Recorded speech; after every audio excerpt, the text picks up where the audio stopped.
Исәнмесез, тыйынвада адымнар тапшыру вакыты җитте. Студия Сәрия Хәбибуллина һәм без башлыйбыз.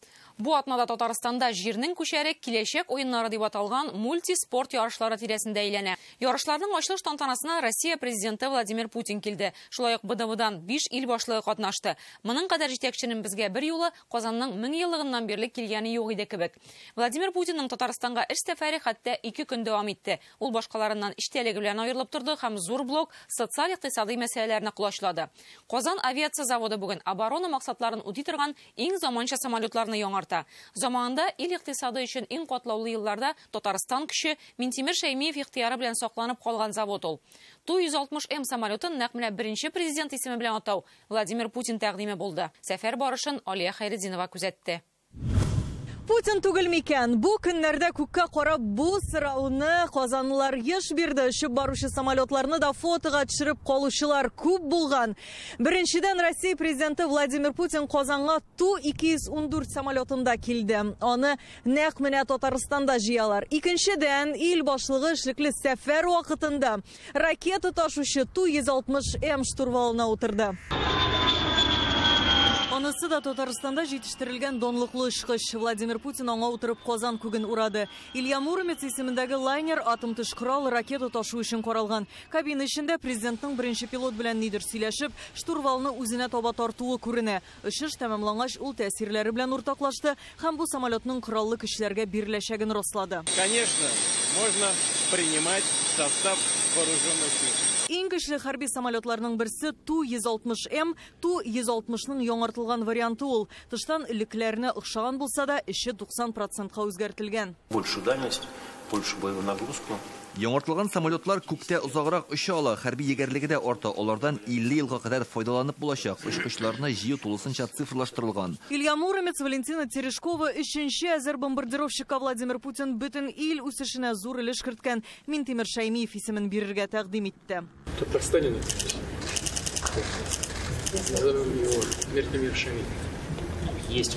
Авиация тармагы белгечләре бу тәкъдимне бик югары бәяли. Казан заводының тарихын, оның 90нчы еллардан соң нинди катлаулы хәлгә төшүен белүчеләр предприятияне саклап калуда Минтимер Шәрип улының алыштыргысыз ролен әйтә.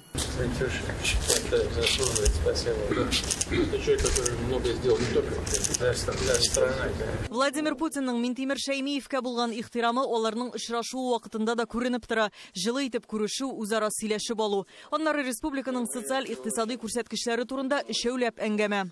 Ноябрьдә Казан авиация заводында Ту-214 пассажир самолетларын күбрәк җитештерә башлау өчен 2 яңа цехка нигез салынды. 2030 елга кадәр заводта 115 мондый самолет чыгарырга планлаштыралар. Бу һәм башка планнар һәм икътисади күрсәткечләр турында Владимир Путинга Рөстәм Миңнеханов сөйләде.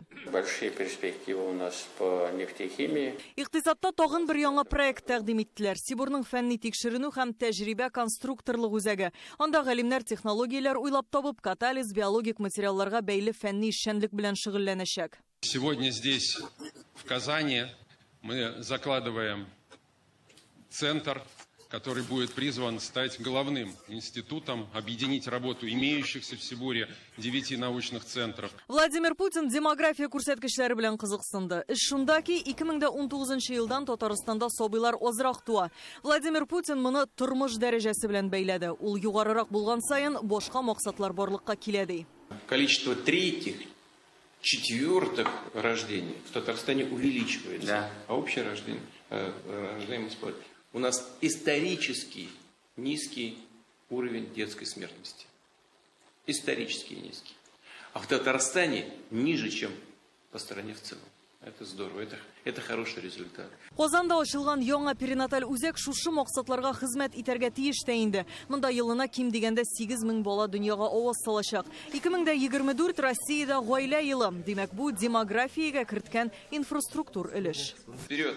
Желаю вам удачи. Тагын бер көтеп алынган социаль объект Наташа дип аталган Казан хосписы. Монда кешеләргә паллиатив ярдәм күрсәтеләчәк. Аны да Владимир Путин катнашында ачтылар. Казанда бу икенче шундый объект. Беренчесе өчен Владимир Вавиловка Россия президентының хәйрия өлкәсендәге дәүләт премиясе тапшырылган иде. Я вам пообещал, что на этом я не остановлюсь. Я сдержал это обещание. Благодаря таким людям, как вы, решаются очень психологически тонкие, такие сложные, но такие важные для конкретного человека и для общества в целом задачи. Рад то, что построил.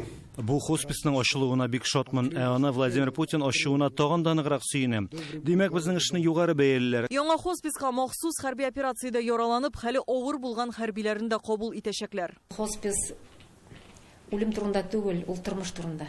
Владимир Путинның Татарстанга сәфәренең тагын бер пункты бар иде. Ул безнең республика аша үткән М12 трассасын сынап карады. Татарстанда җитештерелгән КАМАЗда. Аның белән вице-премьер Марат Хыснуллин барды.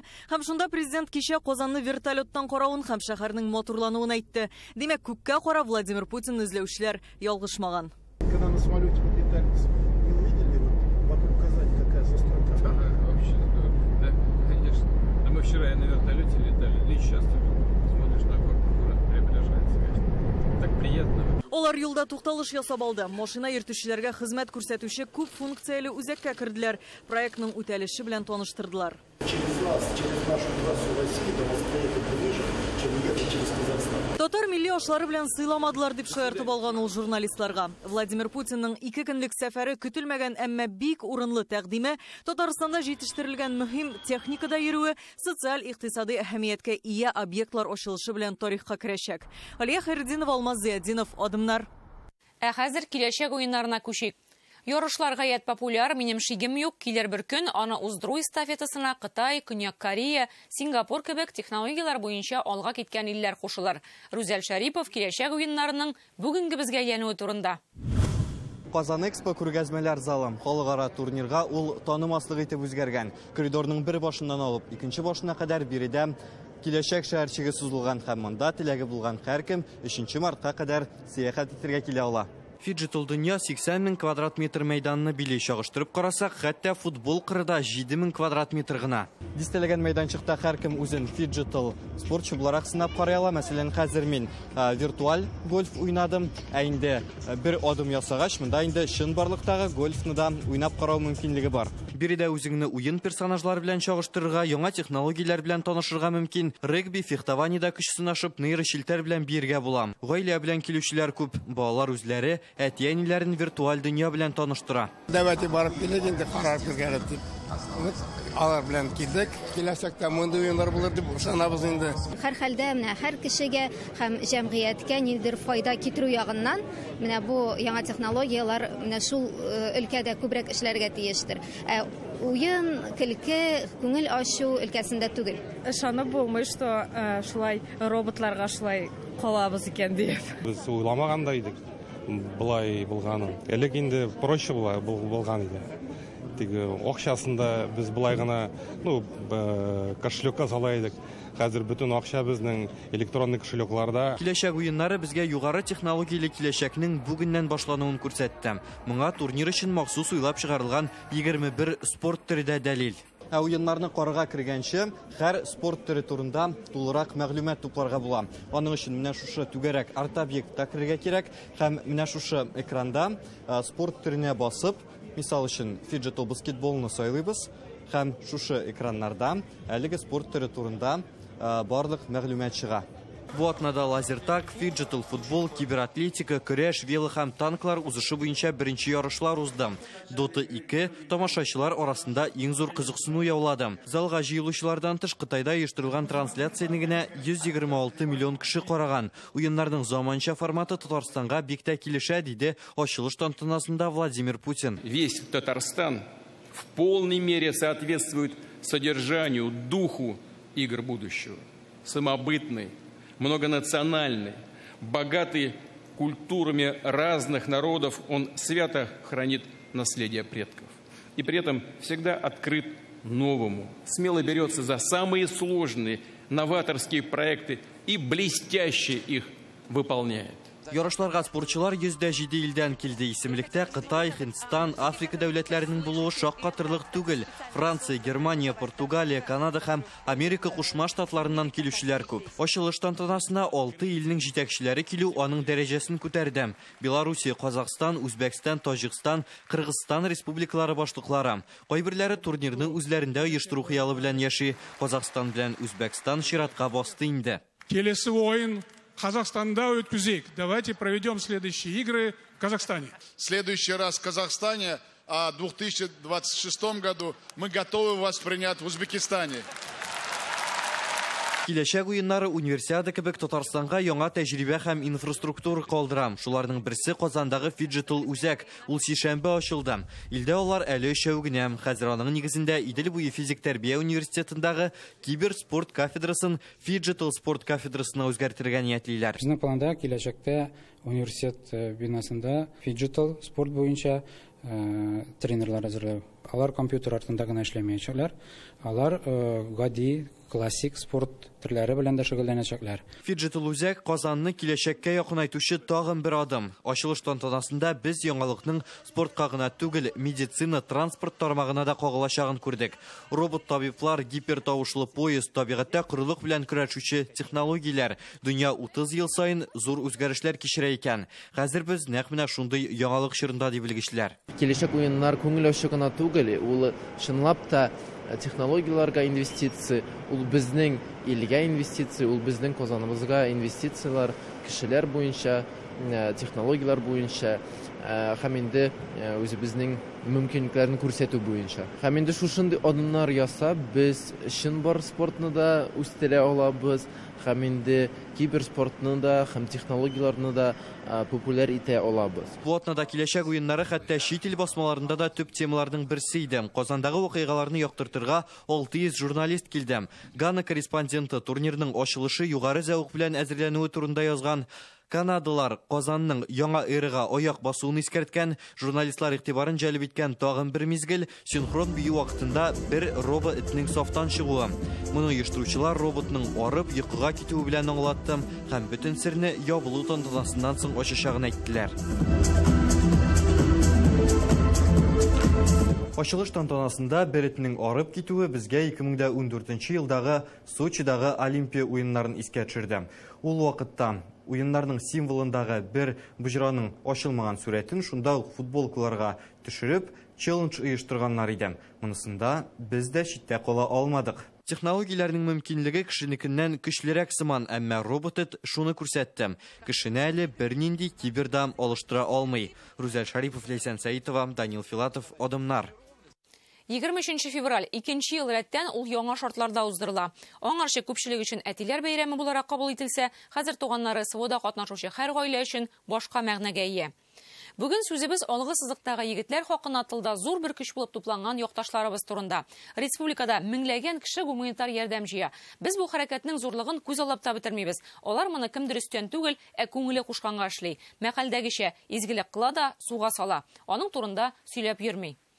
Арчадан Илнур Ярулин әнә шундый үзе тирәсенә битараф булмаган кешеләрне туплый алган. Гөлназ Сәйфетдинова тыйнак, әмма чын терәк булган ярдәмчеләр турында. Яу җибәргәннән соң бу мунча бер ярты сәгатьтә, бер сәгатьтә әзер була. Ярты сәгатьтә монда инде рәхәтләнеп 3 кеше, 4 кеше юынып була. Менә шундый мобиль мунчалар 13-не әзерләгәннәр. Идән эскәмияләрен Кенәр авылы остасы ясап биргән, мишләрен Арчаның үзендә эшлиләр. Кичерәк җиңелрәк итеп эшләргә тырышабыз инде. Ул бит инде иртә торган әйберләр инде. Субаклары шулык дияргә була инде почти. Тегесе металлы әз генә юкарак штып күтәрергә җиңел булсын өчен. Мин шундый инициатива белән чыккан, һәрбер ротага мобильный мунча дип, инде без аны узган ел 15-не ясап иттек. Аны бик шатып, бик яратып кабул иттеләр. Алканбыз, без аны Алла берсә 45-50 итеп ясап итәчәкбез. Илнур Ярулин үзе дә әфганчы 1 елдан артык махсус хәрби операция зонасына гуманитар ярдәм илтә. Ой сайын сәфәргә чыга. Күбрәк йөк сыйдыра алыр өчен газель машинасының көчен арттырган. Егетләргә кирәк әйберләрне сугышчан бердәмлек оешмасы әфганчылар белән бергә туплыйлар. Илнур Ярулин хәрби частьләр, госпитальләр, волонтерлар белән элемтәдә тора. Хәбәрсез югалганнарны эзләү, һәлак булганнарны туган якларына алып кайту эшендә алып бара. Татарстан егетләре хезмәт иткән җиргә 12-34 миннән дә барып, алгысызлыкка барып, шуларның блиндажларында яшәп, алар турында фильмнар төшердем. Алар инде туган як күчтәнешләрен үзебез биреп җибәргән әйберләрне әниләре җибәргән бу теге шәхси именный посылкалар дип әйттек инде. Аларны бик яратып кабул итеп алар. Менә бу бер кесәгә 10 пачка аш шул тула һәм үз җиңел күп урман алмый. Сәфәргә чыгасыларын ишетеп, авыллардан, күрше-тирә районнардан да кирәк-яраклар китерүчеләр бар. Сабадан окоп шәмнәре, азык-төлек алып киләләр. Әйберне пешереп, киптереп, егетләргә аны кала инде кайнар сур белән җибетеп алып, 10 минут җибетергә дә, и уже идәге әзер тәмле аш. 1000-нән артык инде порция сухой аш. Алар бит анда без монда, без җылыда рәхәттә. Егетләрне гел уйлыйбыз инде, аларның тамаклары тукма, алар нәрсә ашаганнармы? Аларның әниләре инде шалтырата, солдат әниләре. Солдат әнисе чыккач анда булмасмы дип уйламыйсың инде, булдырасың. Пенсионерлар, инвалидлар, ветераннар оешмалары да читтә калмый, кич утырып москит шелтәрләре үрәләр. Ялга кайткан хәрбиләр белән дә гуманитар йөк киткәндә дә биреп җибәрәләр. Кемнең вакыты бар? Киләбез дә үз эшебезне эшлибез. Һәм дә без йөрибез, мастер-класслар күрсәтергә, мәктәпләргә бардык, авылларга бардык, мәчетләргә йөрдек. Бу йөкне алырга якташлары да кайткан иде. Ул да Әфган сугышын үткән хәзерге вакытта махсус хәрби операция зонасында. Совет мәктәбе тәрбиясидер дип уйлыйм. Әтияне биргән тәрбия мин читтә кала алмыйм. Минем урыным шушы җегетләр янында икән дип 23 елның 31 майында контракт итдем. Үз теләгем белән хәзер 8 ай шунда хезмәт итәм. Безгә анда әйтегендә передок, анда безнең солдатлар, блиндажлар, мунчалар, төрле корылмалар үз кулларыбыз белән анда без лесникта, столярда, сугышчыларда ай сайын ким дигәндә бер 4-5 машина гуманитар ярдәм җибәргә тырышабыз. Егетләребездән тәгъзимләптә менә үзем баргачында алар зур рәхмәтләрне җиткерделәр. Аларны сәлам әйтәм. Шагыз безнең битине ашарга да бар, кияргә дә бар. Әмма ләкин өйдән килгәне ул күңел җылысы белән килә. Шуңа күрә без аны көтеп торабыз. Бу эшне туктатмагыз инде. Халкыбызга безнең зур рәхмәтләребезне җиткерегез дип менә шулай дип әйтеп калдылар инде. Шул рәвешле аерым кешеләр, оешмалар бу эшкә үз өлешен кертә. Бер булыштылар да оныттылар түгел. Һәр даим ярдәм итеп торалар диләр. Гөлназ Сайфетдинова, Алмаз Зияддинов, Яңа гасыр каналы. Адымнарны дәвам итәбез. Россия президентын сайлау кампаниясының агитациясы бара. Аның беренче атнасы узды һәм ул бик тыныч башланды. Алдагы 3 атнада шулай барырмы, әллә инде кандидатлар һәм аларның шанычлы затлары иң көчле чыгышларны, бәхәсләрне агитацияның ахыргы көннәренә калдырырга булганмы, монысын соңрак аңларбыз. Россиянең җәмәгатьчелек фикерен өйрәнү үзәге, әгәр дә сайлау якындагы якшәмбе уздырылса, кем өчен тавыш бирер идегез дигән сорау белән халыкның кылын тартып караган инде. Фәрүзә Мәҗитова сәясәт фәннәре белгече белән аларның җавабын һәм дебатлар барышын анализлады. Рафик Мөхәммәтович, исәнмесез? Исәнмесез. Илдә президент сайлаулары җитә, радио, телевидениедә бу атнада дебатлар башланды. Менә сезнең күзәтүләрегез буенча беренче фикерләр нинди? Чыннан да, менә президент сайлауларына әзерлек бара, дебатлар башланды. Дөрес, аларны теге бик актив бара дип әйтеп булмый инде. Әмма ләкин алар бар. Шуңа күрә теге әзерлек сүлпәнрәк булса да ул бара. Кандидатлар саны да аз, 7-8 кеше чыгыш ясый торган иде элек, алар бер-берсен уздырып сөйлиләр кебек иде. Һәм менә бу юлы андый җанлылык сизелми. Күп җыялалар иде, алар сөйлиләр, менә мин пенсияны арттырам, менә мин сезнең эш хакыгызны арттырам. Шуңа күрә инде ул ниндидер бер теге пиар акциялар гына иде. Бүген проблема бик күпкә җитди. Һәм шуңа күрә дә инде президент булырга теләгән кеше, әлбәттә, һичшиксез менә ул проблемага инде киңрәк стратегик үзлектән карарга тиеш. Һәм кандидатларның аз булуы да шуның белән аңлатыладыр мөгаен. Әлбәттә, бүгенге көндә президент булып, менә Россия алдында торган проблемаларны хәл итү шактый катлаулы, аны күбесе аңлыйлар дип уйлыйм. Ул бит бик зур җаваплылык. Биредә менә СВО бара, шулай ук инде бөтен яктан инде безнең икътисад теге бер кысалар эчендә, аны үстерүдә авыр. Шуңа күрә әлбәттә, аларның барсын да уйлыйлар дип уйлыйм мин кандидатлар. Гомум Россия халык фикерен өйрәнү үзәге атна сайын диярлек кандидатларның рейтингларын игълан итә. Владимир Путинга Россиядә тавыш бирүчеләр 79%-ка җитә дип күрсәткечләр бирделәр. Һәм Харитонов белән Даванков өчен 4%, ә Леонид Слуцкий өчен 2% кеше тавыш бирергә әзер дип күрсәтелде.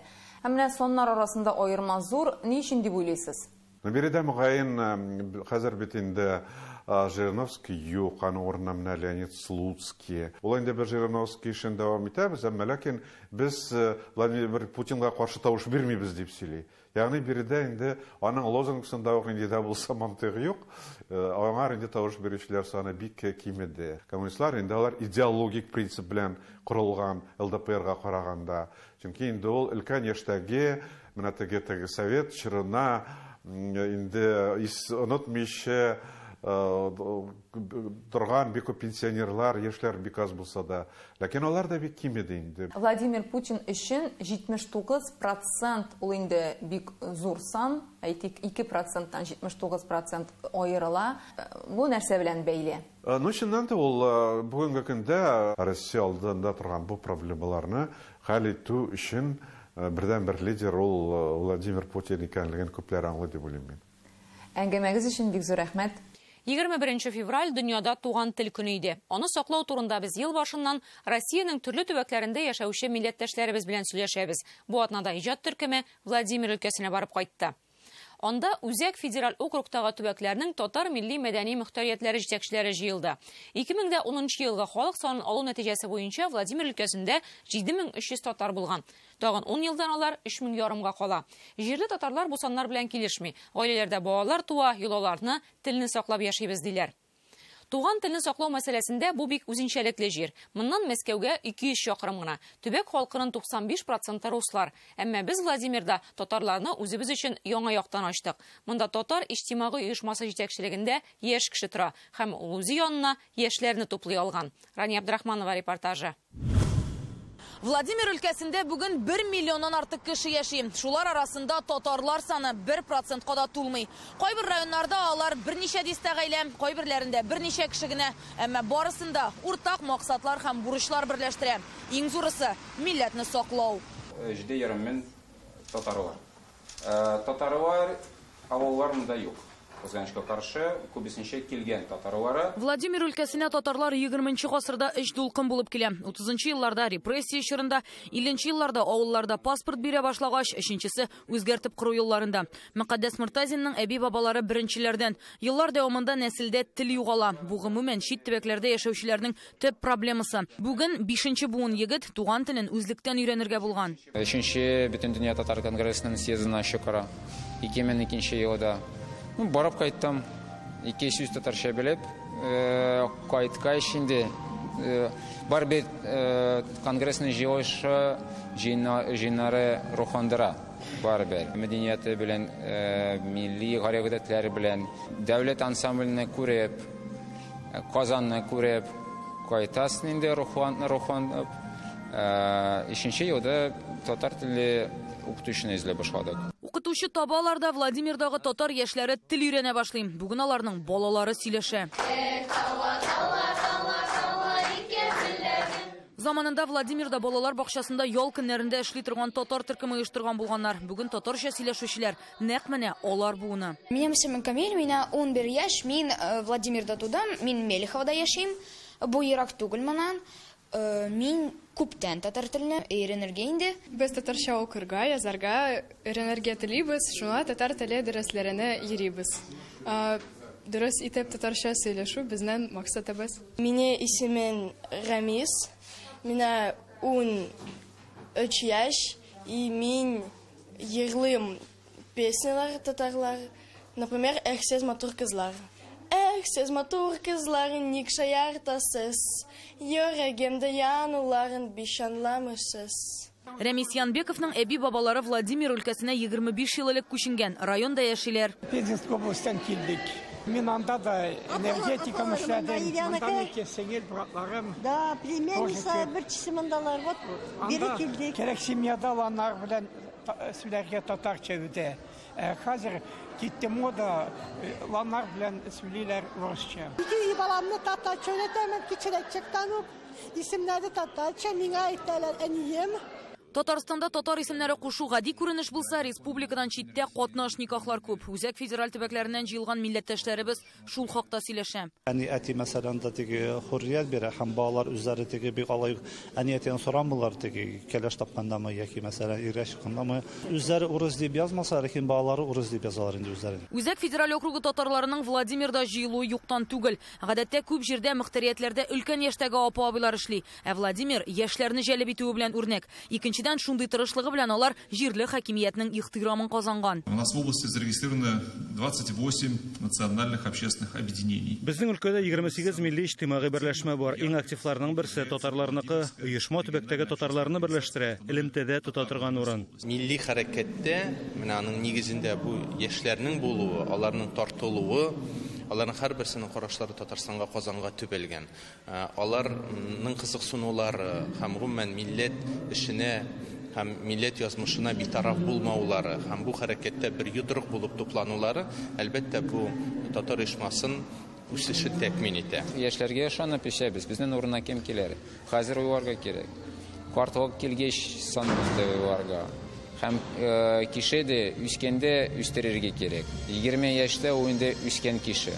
Урыслаша, демәк урыслашкан. Безнең инде ислам динен ничек намаз укырга, ничек ураза тотарга. Владимир шәһәрендә бер генә мәчет бар, аның да манарасы юк. Әмма ярым айлары әллә кайдан иман йорты булуын күрсәтә. Православие дине бишеге булган Владимирда онысын ачу да уңыш диләр. Безнең инде җомга көннәрендә вәгазьләребез татар телендә башлана, һәм дә инде дәвам итәбез урыс телендә. Хәбибулла Габидуллин гомер буе Башкортстанда яшәп, былтыр Владимирга күченгән. Монда гаилә кыра, эшкә урнаша һәм намазга баса. Монда мин эшкә дип килмәйм. Мин монда җавал итәргә киләм. Җавал Худайның йортына. Конгресс алдында татарлар күпләп яшәгән җирләрдә генә түгел, милләттәшләребезнең санына карамыйча, моңа кадәр барып җитмәгән өлкәләргә барып җитеп, һәр татарны күрү, ишетү бурычы тора. Һәр очрашу халкыбызны Казан өчен яңа яктан ача.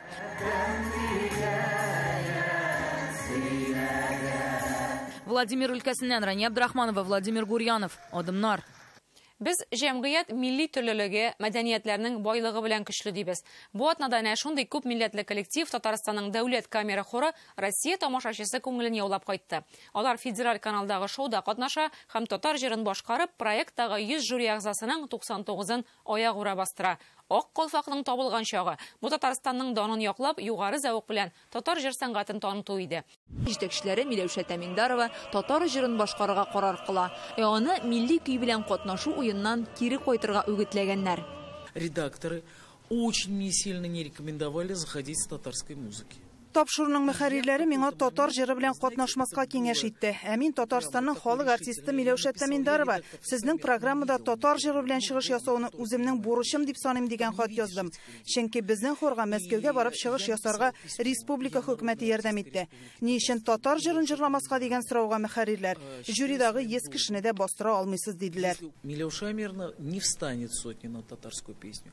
Я говорю, ну что ж, не встанет, не встанет. Значит, я уеду домой, но я спою татарскую песню. Рәхмәт әйтә. Ну, поистине рахмет. Камерный.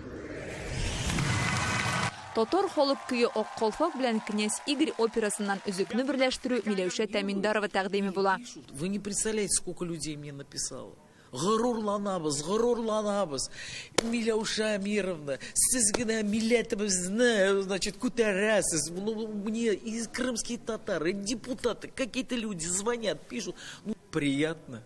17 еллык тарихи булган хор дәүләт дәрәҗәсендәге һәм халыкара вакыйгаларда чыгыш ясый. Солистлар өчен бу чыгыш башкалардан аермалы булган. Телевизион ярышта катнашканнан соң алар йолдыз булып уяна. Социаль челтәрләрдә таралды бу видеолар, язмалар инде. Шулай гай дуслар яза, авылдашлар яза. Әлбәттә, үз милләтне күрсәтеп горурланабыз аның өчен. Сәхнәгә чыкканда, Миләүшә Амировна әйткән без Ак калфак җырлыйбыз дип, bir jüri basta da bizga tarjimasini җибәрегез, biz аңламыйбыз дип. Без циркта җырлаган идек. Шунда Миләүшә Амировнага килдем дә, мен әйтәм, Миләүшә Амировна, әйтегез индийский хинд җырын җырлыга әле, мен әйтәм. Джейми, Джейми дип җырлаган идем. Миләүшә Амировна әйтте, о, кызым, давай, хорошо дип. Лазарев, Сергей Лазарев, булай карый да, ого ди, тиген ушы китте. Татарстанның дәүләт камера хоры составында 30 җырчы бар. Төрле милләт вәкилләре, 70% руслар. Алар татар халык җырларын югары дәрәҗәдә башкара. Татар музыкасы антологиясен яздырганнар. Бу буыннардан буынга кала торган хезмәт. Безнең бүгенге тапшыруыбыз тәмам. Бер атнадан шимбә кичендә очрашырбыз. Исән сау булыгыз.